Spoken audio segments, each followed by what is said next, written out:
ថ្ងៃនេះខ្ញុំចេញមកបរិយាយអត្តន័យរៀបរាប់រឿងចាស់មកផ្លាស់ប្ដូរអារម្មណ៍ថ្មីក្នុងឃ្លាអក្ខរាវិចារចេញសេចក្តីពីជីវិតយើងអ្នកក្រប្រឹងទៅដល់ខ្លាំងណាស់កាត់គេកាត់ខ្មាស់ព្រោះតែចង់បានលុយធ្វើអ្វីក៏ធ្វើដែរតែមិនមែនជារឿងបថុយការងារសុចរិតទើបជីវិតវាមានតម្លៃអាចធ្វើបានទាំងអស់ដកស្ទូងជួររស់ពុះអស់រែកដីធ្វើសំណងរោងចក្ររត់ម៉ូតូកង់3រត់តុកលើកម្ហូបដឹកជញ្ជូនតាមផ្ទះកោះជប់ធ្វើសរសៃក្រៅពីនោះក៏ចេះច្រៀងតែនិពន្ធបទចម្រៀងលេងដូ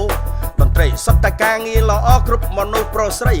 អាក្រក់វាចេញពីយើងកុំបន្ទោសគេអីធ្វើល្អបានល្អធ្វើអាក្រក់បានអាក្រក់មនុស្សនៅលើផែនដីត្រូវជឿលើបនបាបផ្លូវលោកផ្លូវធម៌យល់ឲ្យច្បាស់ពីច្បាប់ពីណៃមិនខុសពីក្មេងចំនួនក្រោយលើវិថីសិល្បៈរ៉េបជាគ្រីចំអេចំអាក៏កើតជាអ្នកល្បីសិល្បៈត្រឹមត្រូវ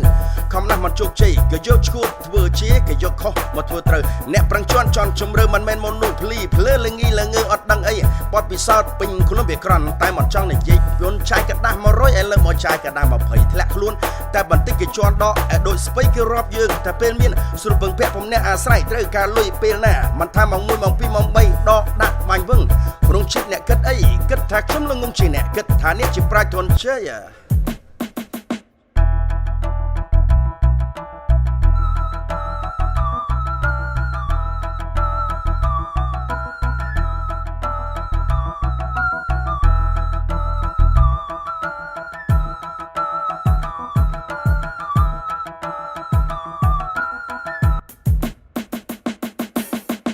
ខ្ញុំបាទ DJ ខ្លាំសុំគោរពពីចម្ងាយអោនសំពះលើកដៃក្នុងនាមកូនកសិករមកពីស្រុកលើកដៃកំណើតពីក្មេងវ័យបងប្អូន10នាក់ខ្ញុំជាកូនទី4មិនមែនជាកូនទី3ឃ្លាតឆ្ងាយពីបងប្អូនពុកម៉ែលោកតាលោកយាយផ្ញើខ្លួននៅទីក្រុងកែប្រែជីវិតថ្មីរស់នៅភូមិព្រែកទាល់ផ្ទះ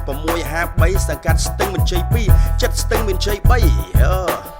រករៀងខ្មៅសាអែមសក់ចំរួញអង្គាដីកពុះមួយម៉ាត់អាហារ6មិនតូចមិនធំមិនវែងមិនក្លែមមិនល្មមស៊ីចុងរសជាតិមិនផ្អែមមិនប្រៃខ្ញុំយកចិត្តញញឹមជួបមនុស្សប្រុសស្រីគេសរសើរថាស្រស់មុខមានបជាប្រៃខ្ញុំសោចតាំងពីពេលយប់រហូតមកដល់ពេលថ្ងៃមិនមែនស៊ីខ្សែចូលឲ្យតែប្រអាប់គឺខឹង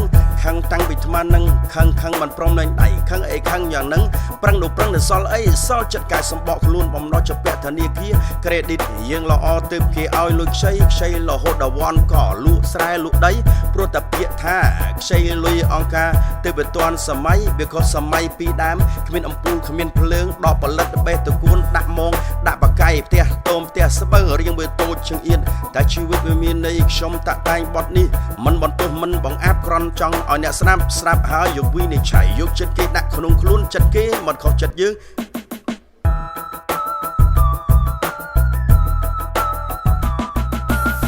អ្នកប្រឹងជន់ជំរឿមិនមែនមនុស្សភ្លីភ្លើល្ងីល្ងើអត់ដឹងអីបត់ពិសោធន៍ពេញខ្លួនវាក្រន់តែមិនចង់និយាយពីមុនចាយកដាស់100ឥឡូវមកចាយកដាស់20តែខ្លួនតែបន្តិចគេដកជន់ឲ្យដូចស្ពៃគេរាប់យើងតែពេលមានស្រួលពឹងពាក់ពំអ្នកអាស្រ័យត្រូវការលុយពេលណាមិនថាម៉ោង1ម៉ោង2ម៉ោង3ដកដាក់បាញ់វឹងក្នុងចិត្តអ្នកគិតអីគិតតែខ្ញុំល្ងងជាអ្នកគិតថាអ្នកជាប្រាជ្ញទុនជ័យខ្ញុំតាក់តែងបត់នេះមិនបន្ទោសមិនបង្អាប់ក្រំតែចង់ឲ្យអ្នកស្រាប់ហើយយកវិនិច្ឆ័យយកចិត្តគេដាក់ក្នុងខ្លួនចិត្តគេមិនខុសចិត្តយើងមិនខុសចិត្តគេ